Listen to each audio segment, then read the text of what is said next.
I was sentenced not as a man, but as an entry. That is the first truth I learned when they brought me into the tribunal chamber, shackled at the wrists and neck, my boots scraping along a stone floor polished smooth by centuries of fear. The chamber smelled of incense burned too thick, layered over the older odors of mildew, old blood, and damp parchment. It was meant to feel holy. It felt archival, like a vault where mistakes were stored until they could be corrected. They did not ask my name at first. They asked for my designation.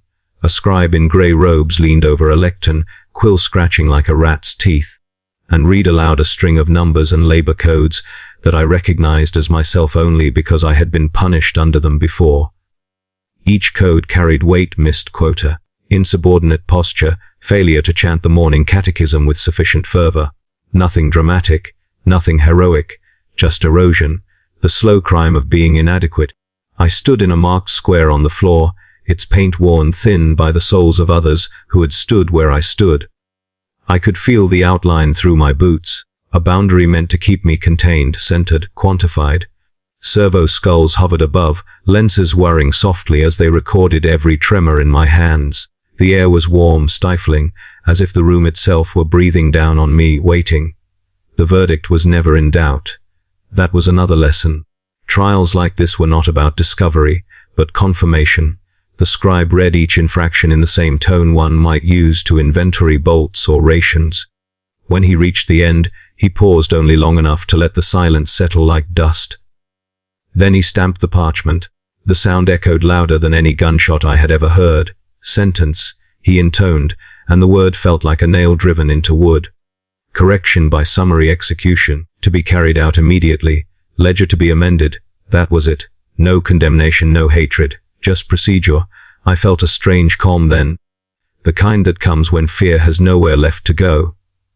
My life had been reduced to a margin note awaiting erasure, and there was a bleak comfort in that simplicity. The Imperium had decided I was surplus. I could accept that. I had been trained to.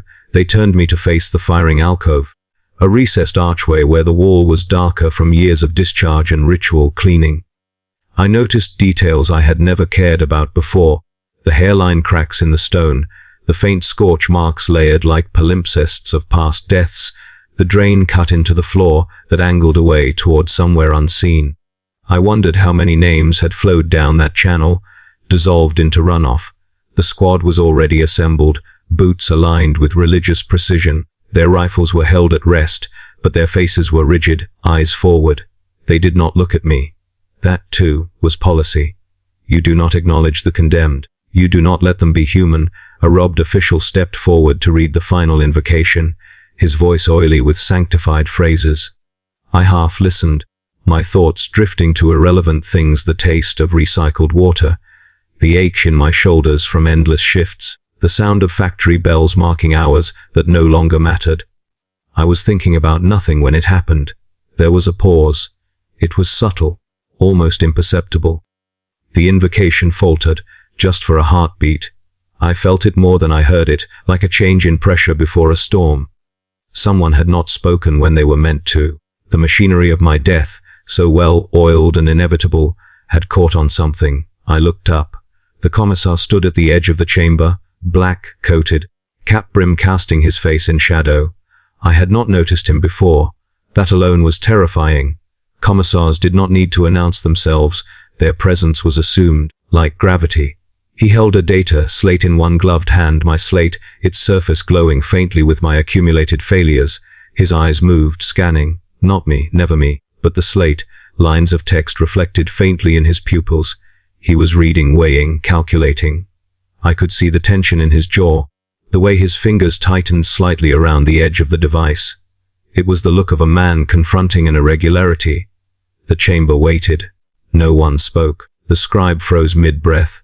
The firing squad remained statues, though I saw one rifle barrel tremble almost imperceptibly. Even the servo skulls seemed to hover more cautiously, as if unsure whether to record or retreat. Time stretched thin, taut as wire. In that silence, I felt something dangerous stir in my chest. Hope. It was a foreign sensation, unwelcome and sharp.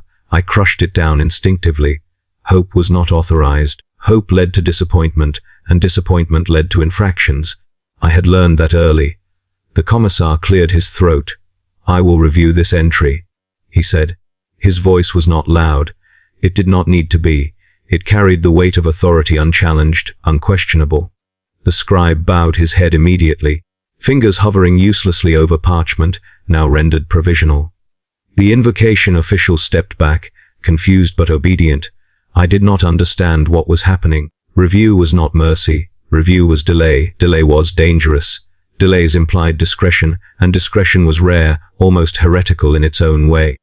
The Imperium functioned because it did not hesitate, yet here we were. The Commissar's eyes lifted from the slate and, for the first time, met mine. It lasted a second at most. In that second, I saw no kindness there, no softness. What I saw was assessment. The same look a quartermaster gives a crate that might still be useful, despite dents. "Remove him from the chamber," the Commissar said, pending further determination. The words hit me harder than the sentence had. Remove me, not execute, not dispose. Remove. I was being shelved. Hands seized my arms, rough, efficient. My shackles were not removed. If anything, they tightened them. I was turned away from the firing alcove, my boots scraping once more over the worn floor. As they dragged me toward the side door, I caught a glimpse of the ledger on the lectern. My designation was still there, stamped but now marked with a thin red line, a notation, an asterisk, a footnote. The door slammed shut behind me, cutting off the incense and the altar and the rifles. The corridor beyond was narrow and unlit, smelling of cold stone and old oil. As they hauled me down it, my heart began to race, not with relief, but with a new, colder terror. Because the machinery of my death had not stopped, it had only hesitated, and in the Imperium, hesitation is never free. They marched me as if I was still dead. That is how it felt, being pulled through the tribunal's back corridors with the same brisk, indifferent force they would use to drag a corpse to the rendering vats. The chains around my wrists bit into skin already raw. The collar ring at my throat tugged with every step, a constant reminder that my breath belonged to the Imperium and could be revoked at any moment. The guards did not speak. Their boots struck the stone in a measured rhythm, echoing down the passageways like a litany of compliance. Behind us, somewhere through the sealed door and thick masonry, rifles remained leveled. I could feel it in my bones, the way one feels a storm pressing in before the first rain falls.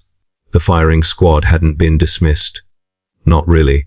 They would be waiting, their arms locked in position, eyes fixed forward, thoughts blanked by drill and doctrine.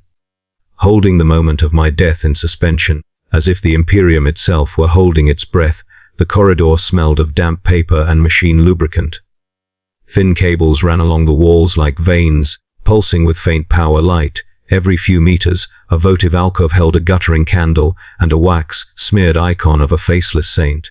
The flame threw uneasy shadows on the stone, making the place seem alive, hungry, watchful. This was not a route meant for the living.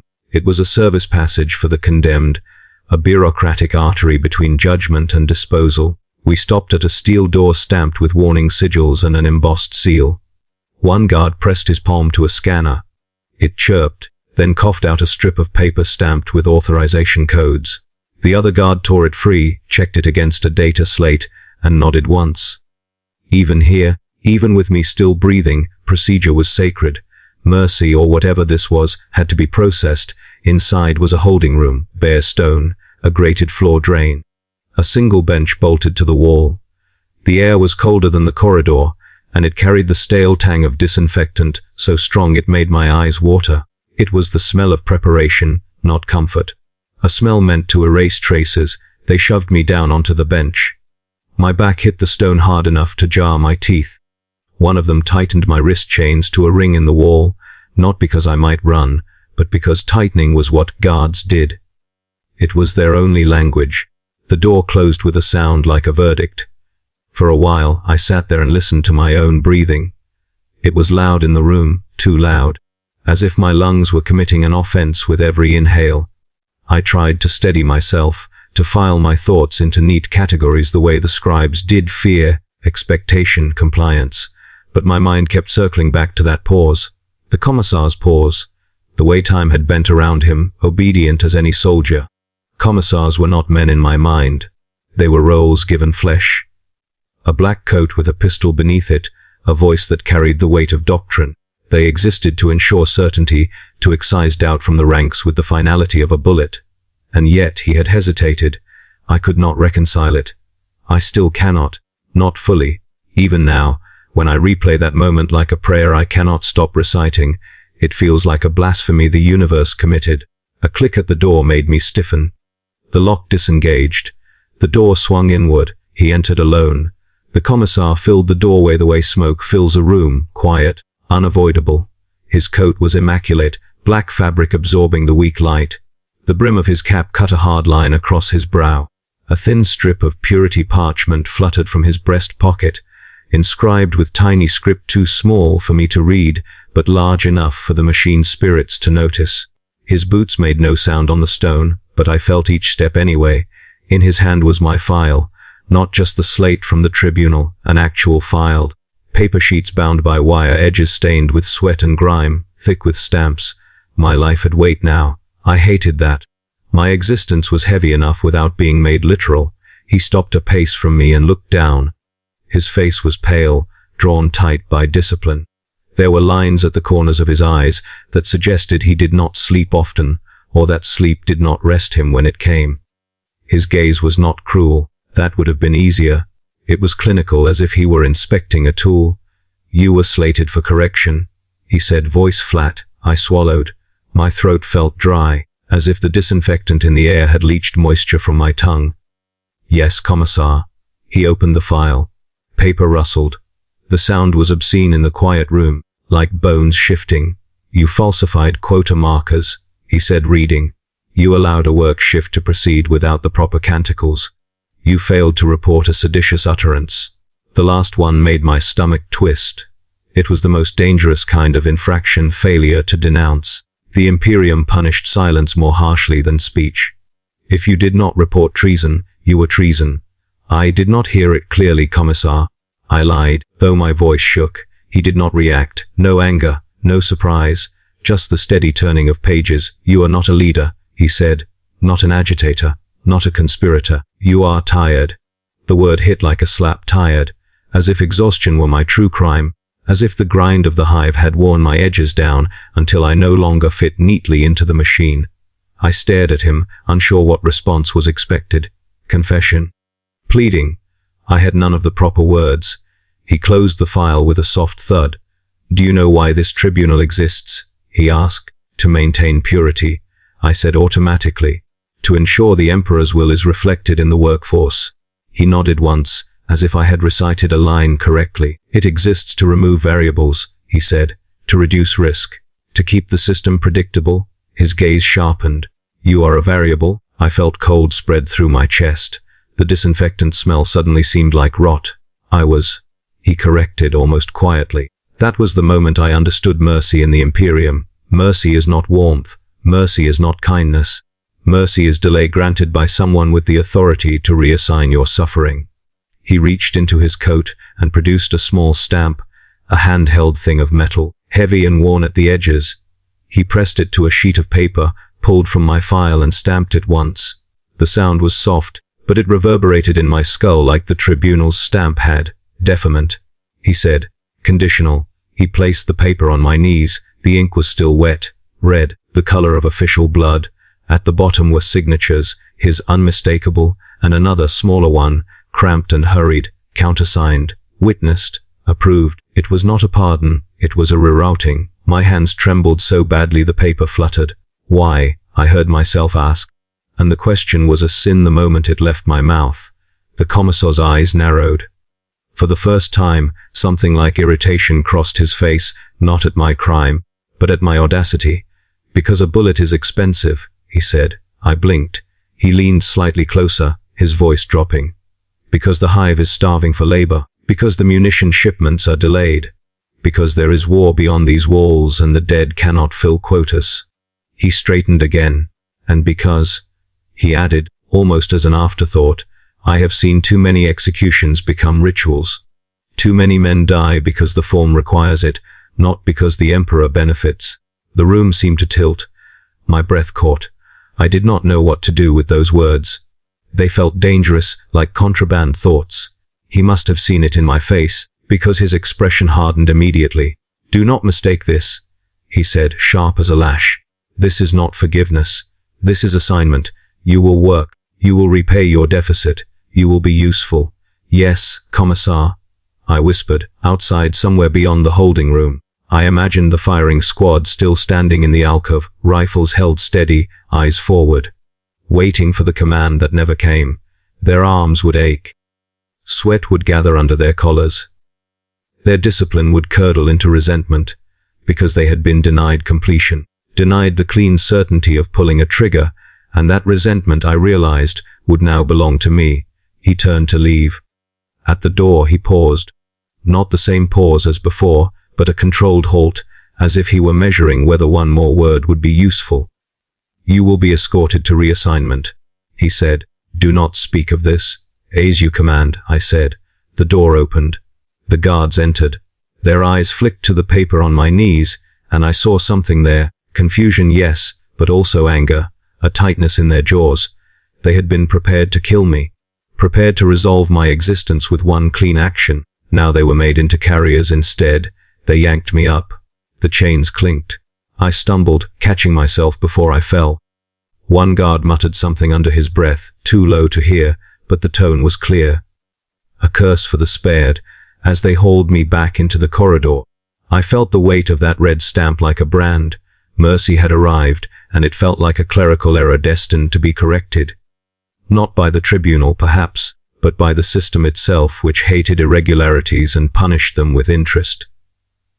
Still alive, it should have felt like a gift. It felt like being misfiled. The transfer order arrived before dawn, though dawn was a theoretical concept in the hive where I was held. There were no windows in the detention levels, no sky to mark the passage of time, only the shift bells, their tones warped by distance and age, echoing through layers of concrete and steel. When the bell rang that cycle, it was lower than usual, a funereal note that crawled through my bones. Moments later, the door opened and my new life was handed to me in triplicate. They called it a writ of reassignment. Thick parchment, reinforced with fiber threads, edges stiff and sharp enough to cut skin if handled carelessly. It was heavy with seals, wax stamps layered over one another like scar tissue, each bearing a sigil I did not recognize but instinctively feared. Red ink dominated the page, dense blocks of text broken by clauses and sub-clauses that coiled around one another like serpents. Conditional upon compliance, subject to review, revocable at discretion, mercy, rendered in legalese. A clerk read it aloud in a voice worn flat by repetition. He did not look at me, only at the page, his finger tracing the lines as if afraid the words might escape. Each sentence felt like a nail being driven into a coffin I was now expected to inhabit. I was being reassigned to a manufacturing complex in the lower hive, designated for critical production under suboptimal conditions. That phrase alone told me more than the rest combined. When the reading was done, the clerk stamped the final page and slid the documents into a sealed envelope. He pressed it into my chest, hard enough to bruise. "Present this upon arrival," he said. "Failure to do so constitutes dereliction." "As you command," I replied, because it was the only language I had left. They transported us in silence, not just me. There were others, a dozen or so, all marked by similar red stamps, all spared from something worse and funneled into something only slightly less final. The transport was a box of riveted steel, unlit, its air stale and metallic. Chains rattled with every jolt as it crawled through the hive's arteries. Somewhere above us, lives continued, markets, shrines, parade avenues. Somewhere below, things worse than us waited. When the transport doors finally opened, the first thing that hit me was the smell. Grace, hot metal, chemical runoff. Human sweat baked into fabric and never washed out. The manufactorum loomed before us like a cathedral built to worship noise. Its walls were streaked black with soot, vents belching steam that hissed and screamed as it escaped. The ground trembled constantly, a low vibration that traveled up through my boots and into my teeth. Inside, it was louder. The machines did not merely operate, they howled. Presses slammed down with bone-crushing force. Conveyor belts clattered and shrieked, pistons pumped like diseased hearts. Over it all hung a constant chant, broadcast through crackling vox speakers, hymns to labor, prayers to endurance, reminders that to work was to serve. They stripped us of our remaining identifiers at the intake station. Names were erased, designations reassigned. I was given a new code stenciled onto a strip of cloth and sewn onto my chest. It itched constantly, as if my skin rejected it. A foreman scanned my writ, his augmetic eye whirring softly as it processed the seals. He snorted. "Deferred," he said, as if tasting something sour. "We get all kinds." He assigned me to a line without further comment. No orientation, no safety briefing. Just a shove toward a row of stations where men and women moved with the jerky precision of the exhausted. Their faces were gray with fatigue, eyes rimmed red from chemical fumes and lack of sleep. Some were missing fingers.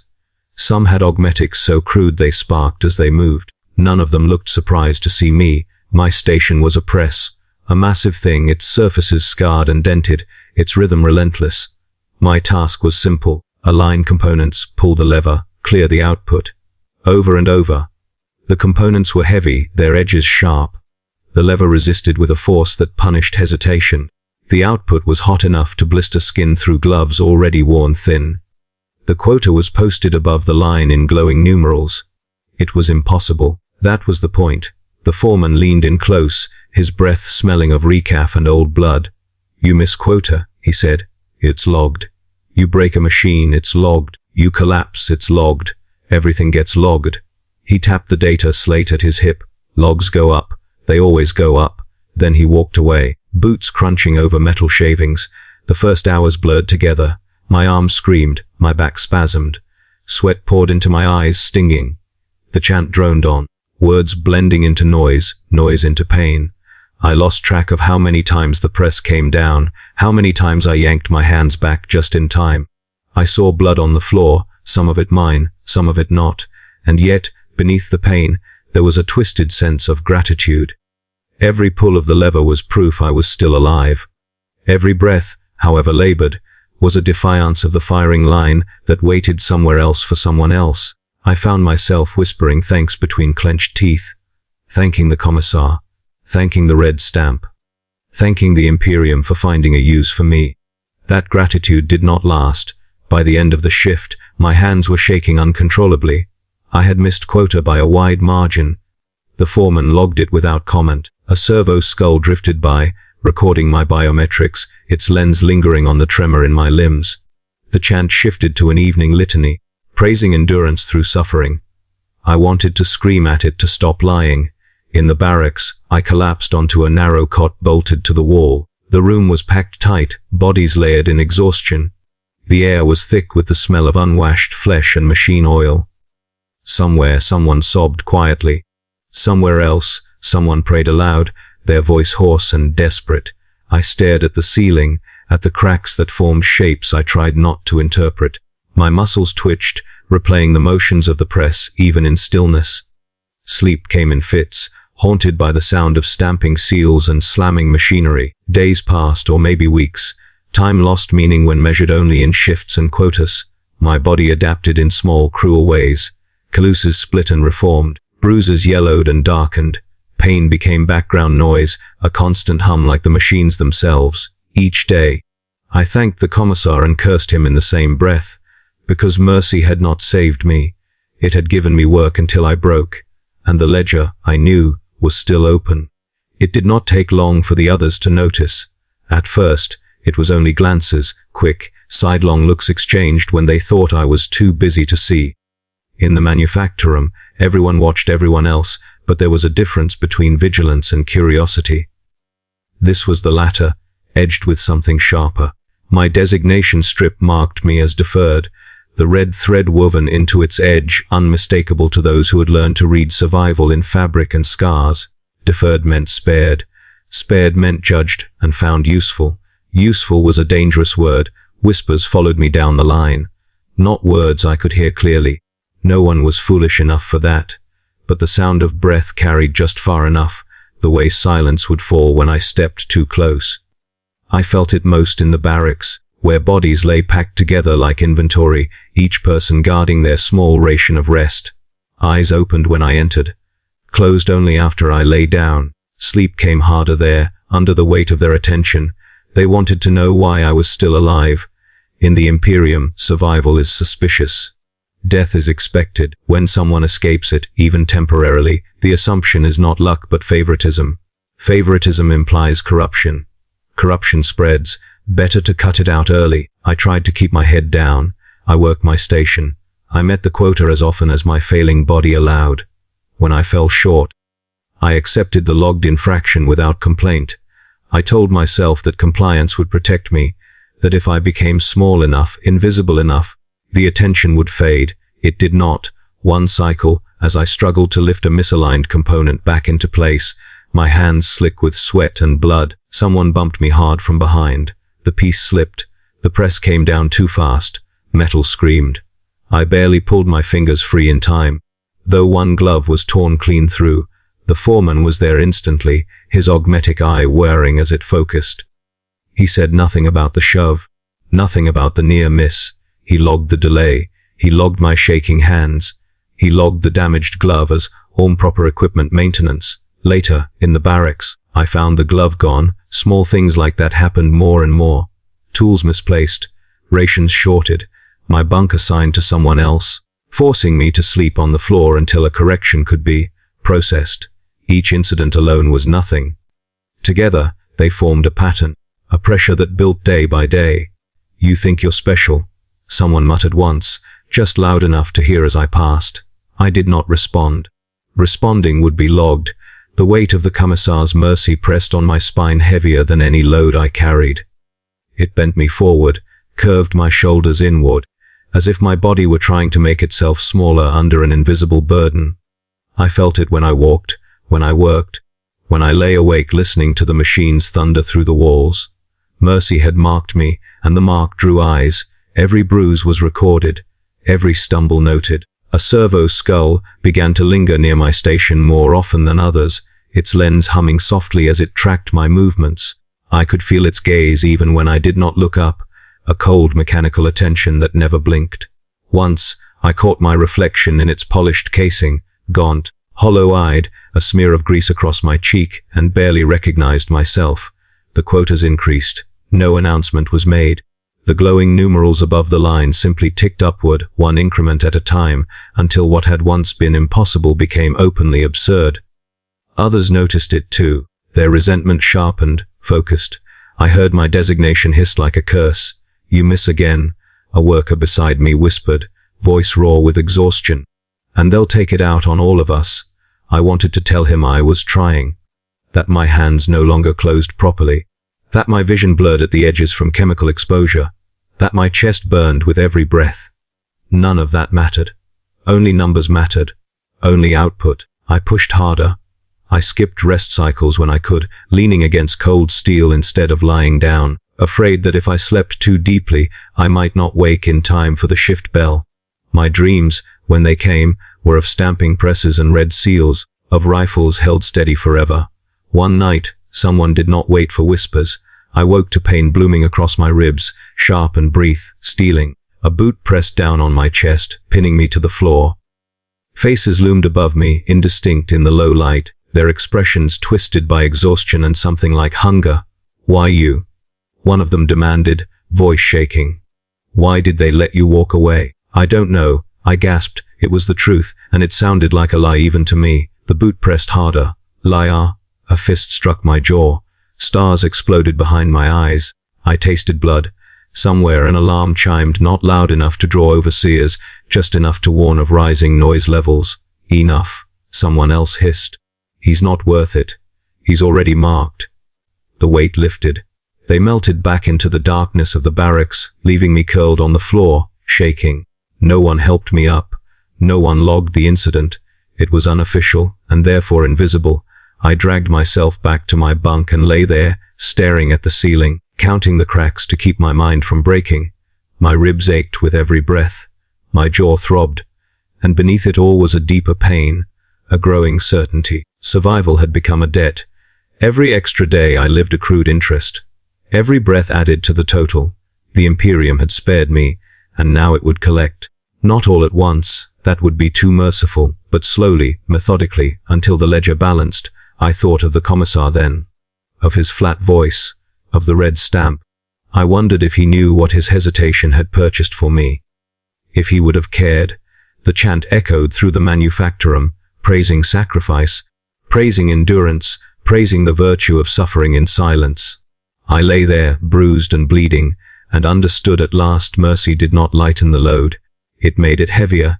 They came for me during second rest, when the barracks was quiet enough that every sound carried. Boots on metal. Not the heavy tread of overseers, but lighter, precise, measured for intimidation rather than pursuit. The door slid open without a shout, without warning, and the lights brightened by a single increment, enough to wake everyone, enough to see. Designation. A voice called. I did not answer fast enough. A baton struck the frame of my bunk, sending a metallic crack through the room. Designation. I gave it. My voice sounded wrong to my own ears, thin and scraped raw by dust and exhaustion. The others watched from their cots, eyes tracking me with a mixture of relief and dread. Relief that it was not them. Dread that it might be soon. The inspectors wore pale coats reinforced with segmented plating, their collars high and stiff. Each bore a data, slate in one hand and a wand, like scanner in the other, its tip glowing faintly. Their faces were clean in a way that felt unnatural here, skin unmarked by grease or chemical burns. They smelled of antiseptic and cold air, like sealed rooms and controlled environments. I was marched out without explanation. The audit chamber sat above the manufactorum floor, suspended like a parasite that fed on information instead of blood. The walls were smooth, white panels etched with scripture so fine it was almost invisible unless the light caught it just right. The air hummed softly, filtered and recycled until it tasted of nothing at all. After the stink and heat below, it felt wrong, like stepping into a mausoleum. They sat me in a chair bolted to the floor. Restraints clicked closed around my wrists, ankles, chest. Not tight enough to hurt, tight enough to remind me that movement was a privilege. One inspector stood behind me. Another took the chair opposite. A third remained near the wall, overseeing the machines that lined it, banks of cogitators, purity scanners, devices whose functions I did not want to imagine. Servo arms twitched idly as if eager. This is a routine audit, the seated inspector said, tone neutral. You will answer clearly and truthfully. Deviations will be noted. Yes, I said. The scanner passed over my body, humming as it read vitals, chemical balances, radiation exposure. Each pause felt like judgment. The inspector's eyes flicked to the slate as data streamed in. Your productivity has increased, he noted, despite prior deficiencies. I am complying, I said. It was the safest phrase I knew. Your infractions have decreased, he continued. Despite physical degradation, I said nothing. The scanner paused at my head. It pulsed once, then again. A faint pressure built behind my eyes, like a headache being pressed into existence. Do you experience doubts? He asked. No, I said quickly. The pressure increased. Clarify, he said. I swallowed. I experience fatigue, I said. Pain. I do not question my duty. The pressure eased slightly. The inspector made a mark on his slate. They asked about my childhood, about my work history, about the night of my sentencing. Each answer was cross-referenced, checked against records I knew were incomplete or wrong. When I hesitated, the scanner hummed louder. When my answers conflicted with the slate, the pressure returned. Why are you alive? The inspector asked suddenly. The question cut deeper than any baton. I was reassigned, I said, by written seal. Yes, he said, but why? I had no answer that fit the forms. I opened my mouth, closed it again. The pressure built until lights sparked at the edges of my vision. Answer, he said. I don't know, I whispered. Silence followed. Not the charged silence of the tribunal, but something colder, analytical. The inspectors exchanged glances. Mercy, the one behind me said, almost thoughtfully. The word felt obscene in that room. The seated inspector leaned forward. Mercy is an inefficiency, he said. An anomaly. It creates imbalance. I nodded weakly, desperate to agree with anything that would end this. You are that imbalance, he said.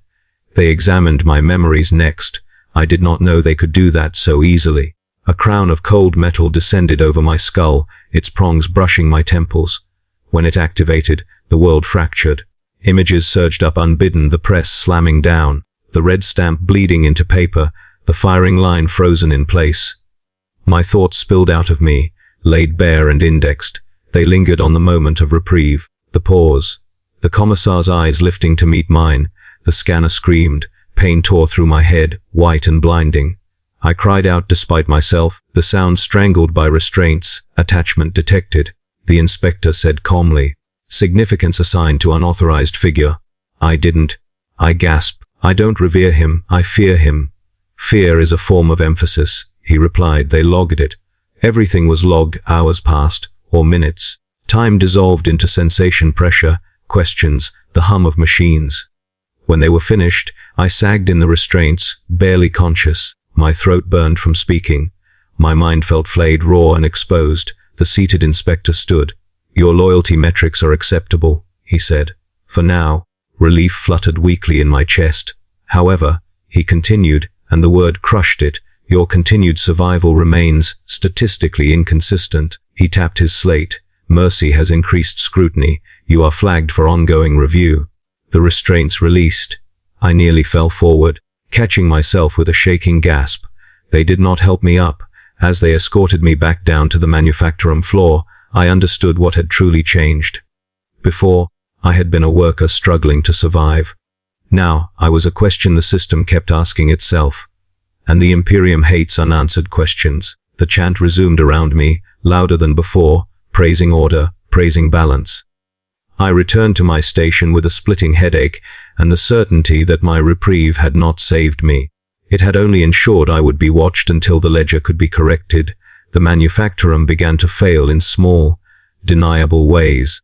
A press stalled for half a cycle longer than regulation allowed. A conveyor belt slipped its alignment and chewed through a batch of components before anyone shut it down. A shipment left incomplete, its crates light by a margin that could be explained away by spillage, by machine error, by human frailty. No alarms rang at first, no sirens wailed. The failures were too minor for that. But the numbers shifted, and the Imperium noticed numbers the way a predator notices blood. The quotas were adjusted again, upward and immediate. Rest cycle shortened, nutrient rations diluted. The chant changed tone, adding verses about vigilance and correction. The foreman grew tense, voices sharp, augmetic eyes clicking constantly as they logged and relayed. Something was coming. Everyone felt it, and I felt something else, ice. Not the usual resentment now, not just the quiet hatred of the spared, but calculation. People looked at me the way the inspectors had, like a problem that could be solved. I was the deferred one, the exception, the inefficiency still walking. When the order came, it was not delivered to me first. I learned about it from the foreman's posture. The way his shoulders straightened when the message arrived. The way he glanced, just once, in my direction before looking away. The manufactorum floor fell into an uneasy quiet, machines still screaming but voices stilled, as if everyone were holding their breath. Designation. He barked. Mine. I stepped forward. My legs felt weak, though I had done nothing different that cycle. The servo skull drifted closer, lens whirring eagerly. You are to report for testimony, the foreman said. Immediately. Testimony. Not audit, not reassignment. The words settled into me like a weight. Testimony implied an audience, a record, a reason. They took me back up through levels I had not seen since my arrival. Through corridors cleaner than the floor below, but dirtier than the audit chamber. This was administrative space, where decisions were justified rather than made. The air smelled of ink and recycled breath. The walls were lined with plaques bearing doctrinal excerpts about accountability and sacrifice. The chamber they brought me into was long and narrow, its ceiling lost in shadow. A table ran down its center, metal surface scarred by years of use. Figures sat along either side, robed and rigid, faces half, hidden by hoods or augmetic masks. Data slates lay before them like weapons. I was placed at the end of the table, standing. No restraints this time, none were needed. An official at the far end rose. This inquiry concerns deviations in output and discipline, he said, and the circumstances under which a condemned worker was reassigned rather than corrected. I understood then, this was not about the manufactorum. Not really. This was about the Commissar. My file was projected into the air above the table, lines of text scrolling past, highlighted and annotated. My life reduced again to data points and footnotes. I saw the red deferment stamp, magnified and glaring. "You were spared execution," the official said. "On whose authority?" I swallowed. "A Commissar," I said. "By written seal? Which Commissar?" "I do not know his designation," I said. That was true. Commissars did not introduce themselves. Murmurs rippled along the table. "You benefit from his decision," the official said. "You continue to consume resources. You continue to underperform relative to optimal projections. I work as commanded," I said. "I comply." "Compliance is not the question," he replied. "Precedent is." The word echoed in the chamber, heavy and dangerous. Precedent was how rules died, or multiplied. They asked me to recount the moment of reprieve. In detail, my mouth went dry. To speak of it felt like treason, as if describing mercy made it real in a way the Imperium could not tolerate. But refusal was not an option. I spoke. I described the pause, the file, the red stamp, the words he used. As I spoke, I felt something tearing inside me. Gratitude and guilt knotted together until they were indistinguishable. Every sentence felt like a betrayal of doctrine, of the Commissar, of myself. Did he express doubt? One of the robed figures asked. "No," I said, then hesitated. The pressure of their gaze was immense. He expressed assessment. They logged it. Did he question the tribunal's authority? No. Did he speak of efficiency, of resource allocation? Yes. More murmurs. The official leaned forward. Do you believe his action was justified? The question was a trap. I saw it even as exhaustion dulled my thoughts. To say yes would be to endorse deviation. To say no would be to condemn the man who had spared me. "I believe," I said slowly, carefully, "that he acted in accordance with the Imperium's needs."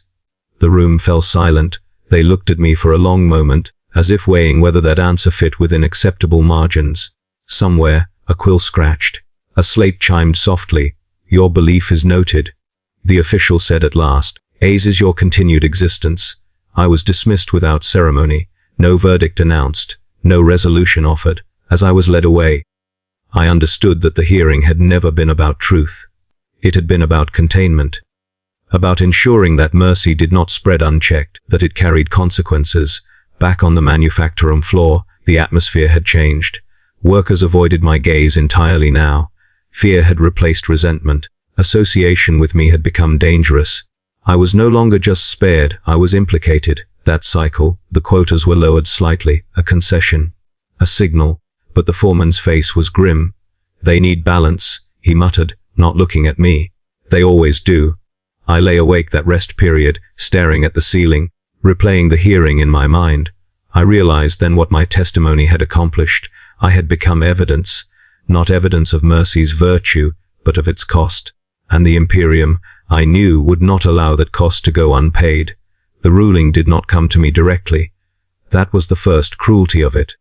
Decisions in the Imperium are never delivered like news. They are discovered through absence, through reassignment, through the sudden realization that the future you feared has already begun without asking your permission. I knew something had changed when my designation strip was replaced. It happened at intake for the shift. A clerk I had never seen before beckoned me aside, his expression flat and rehearsed. He cut the old strip from my chest without ceremony, the red thread fraying as it came loose. For a moment, I felt oddly naked, as if some part of me had been exposed. Then he stitched a new one on, rough and quick, the needle biting into skin once or twice before he was done. This strip was black, no red thread, no deferment marking, just a number and a sigil I recognized from whispered warnings and half-remembered sermons. Penal designation, temporary asset, expendable. I did not ask questions. Questions were for people who still imagined alternatives. They did not send me back to the line. Instead, guards escorted me to a transport platform buried deep beneath the manufactorum, a place I had never been allowed near. The air down there was cold and wet, carrying the scent of rust and old water. Chains hung from the ceiling like dead vines. Cargo crates sat stacked and sealed, each marked with hazard warnings and prayer seals. Others waited there, dozens of us, men and women in various states of ruin, some limping, some with crude bandages, some with the distant stare of those who had already accepted what was coming. All wore black strips. All avoided looking at one another. A priest stood near the transport ramp, reading from a small, battered book. His voice was hoarse, his words blending into the echoing space. He spoke of redemption through service, of the honor of being useful until the very end. No one listened. We had heard these words before, in other contexts, other moments when hope was being quietly euthanized. I realized then that this was the compromise. I was spared execution again, just as the summary had foretold. The Imperium could point to procedure, to mercy exercised within acceptable bounds. But mercy required symmetry.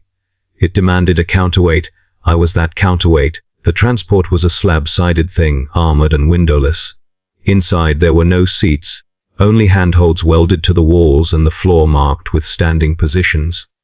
We were packed in tight, bodies pressed together, heat and fear mingling in the dark. When the doors sealed, the sound was final, like a tomb closing. As the engines rumbled to life, someone began to pray aloud. The words came out fast and tangled, a desperate litany stitched together from fragments of doctrine and personal pleading. No one joined him. Silence felt safer. I thought of the Commissar then, not with anger. That had burned itself out cycles ago. What I felt was something colder, heavier, a distant understanding. His mercy had done exactly what the Imperium required of it. It had delayed my death long enough to make it useful. Long enough to turn it into a demonstration. He did not attend the ruling. Of course he didn't. His involvement was already complete. The system had taken his hesitation, weighed it, and built this outcome around it. He would continue on, issuing orders, enforcing discipline, perhaps never knowing precisely how the balance had been restored, or perhaps knowing and accepting it as necessary. The transport lurched, throwing us against one another. Someone cried out as a fresh wound reopened. The smell of blood joined the stale air. I closed my eyes and tried to remember a time before ledgers and quotas, before my life had been reduced to annotations. The memory was faint, threadbare. I could not trust it. When we arrived, the doors opened onto night, not the artificial night of the hive's upper levels, but true darkness, broken only by distant fires and the intermittent flash of artillery. The air was sharp and cold, carrying the scent of ash and propellant. Above us, the sky churned with smoke, lit from beneath by explosions that rolled like thunder, a battlefield, not a grand one, not the kind sung about in sermons, but a grinding, attritional front where ground was measured in meters and lives in minutes. Trenches scarred the earth, mud churned into a sucking mire by boots and shells. Wrecked machines lay half buried, their twisted forms serving as cover and warning. They issued us equipment without ceremony. Flak vests already cracked, rifles with mismatched parts, ammunition counted carefully, parsimoniously. A sergeant, his face a mass of old scars and augmetic replacements, looked us over with open contempt. "Penal detail," he said. "You advance when told, you hold when told, you die when told. Redemption is statistically unlikely." Someone laughed hysterically. It earned him a backhanded blow that dropped him into the mud. We were assigned to the forward line almost immediately. No acclamation. No briefing beyond pointing at the enemy, held ridge and explaining, in clipped terms, that our purpose was to draw fire and test defenses. To be useful. As we moved into position, shells screamed overhead, the sound ripping through the air like tearing metal. The ground shook. Dirt rained down into the trenches, coating everything in a fine, choking dust. I felt oddly calm. The fear was still there, coiled tight in my gut, but it was familiar now. It had become a companion. I understood, at last, the shape of my fate. Mercy had not been a reprieve. It had been a deferral of meaning. My life had been extended not to save me, but to ensure that when I died, it would serve as a lesson. To the workers, to the overseers, to the Commissar himself, perhaps, if the reports reached him. Leniency had a cost, and I was paying it in advance. As the whistle blew and we climbed the ladder, mud sucking at our boots, rifles clutched in trembling hands, I felt the ledger close around me, not with finality but with purpose. My entry was being resolved, not erased, converted. I did not scream when the first shots rang out. I did not pray. I simply moved forward, because that was what the Imperium required, and because there was nothing left of me that resisted. If mercy had been a deviation, then my death would be the correction. I do not know how long I have been moving. Time on the battlefield does not flow the way it does elsewhere. It fractures, It pulls. It skips forward without warning and drags backward without mercy. I exist now in moments stitched together by noise and impact. The scream of shells tearing open the sky, the wet thud of bodies hitting churned earth, the constant, maddening rattle of gunfire that never seems to come from just one direction. I am writing this in my head because there is nowhere else left to write it. We advanced because the whistle demanded it. We kept advancing because stopping was statistically equivalent to death, and the Imperium prefers its deaths to be directional. The ground drank us in as we went, sucking at boots, swallowing the fallen until only helmets and hands remained visible reaching. The mud was warm in places. I tried not to think about why. The rifle they gave me kicks too hard and jams too often.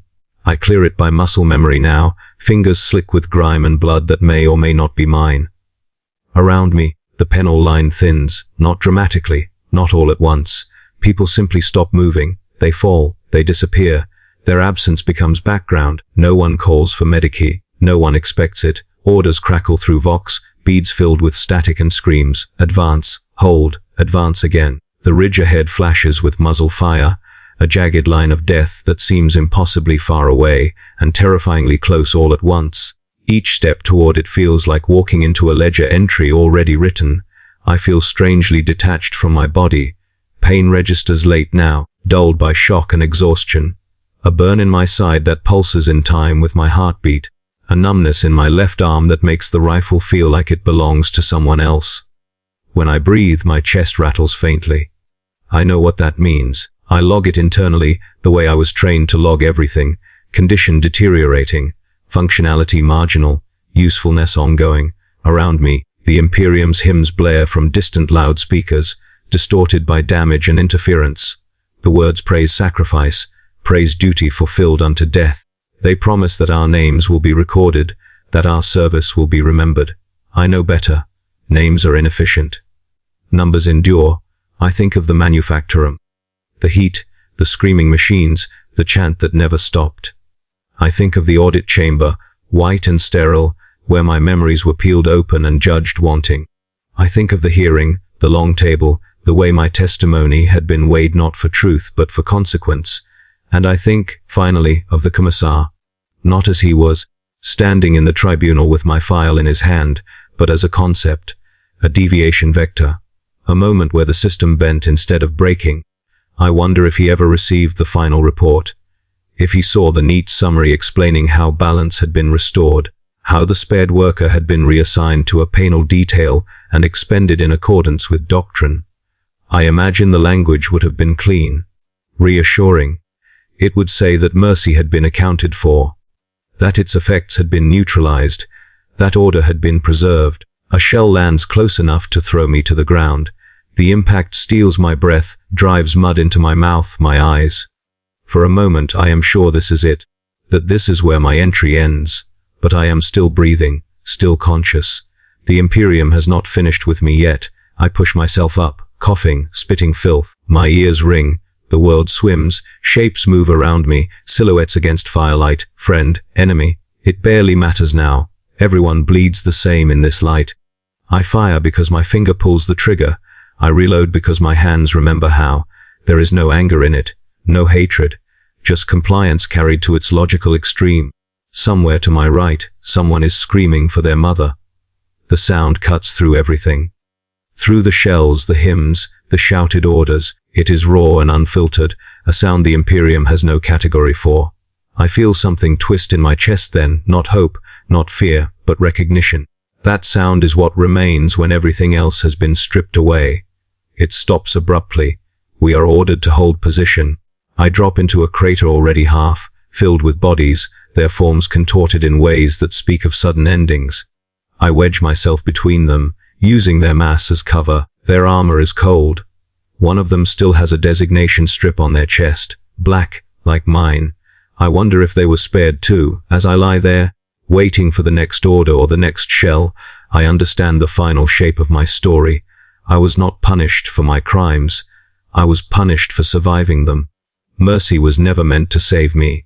It was meant to demonstrate restraint, to prove that the system could choose flexibility without losing control. My extended suffering was the evidence. My death, when it finally comes, will be the conclusion. I can already see how it will be recorded. Penal asset deployed. Enemy contact sustained. Casualties acceptable. Objective achieved or adjusted. No anomalies noted. Somewhere in a data vault that will outlast the bones beneath me, my life will be summarized in a line no longer than a finger's width. A footnote explaining why mercy is discouraged. Why hesitation is costly. Why deviations must be corrected, even if they take time. The ground trembles again. The order to advance crackles through the vox. I sigh, not in relief, not in despair, but in understanding. I rise because I am told to rise. I move because I am told to move. And when I finally fall, when the ledger closes for good, it will do so quietly, efficiently, without regret. Because the Imperium does not regret, it records. And somewhere, beside a red stamped entry that once said, "Deferred," someone will draw a final line balanced at last. Do you want anything revised, expanded, or adapted into a full audiobook style script next?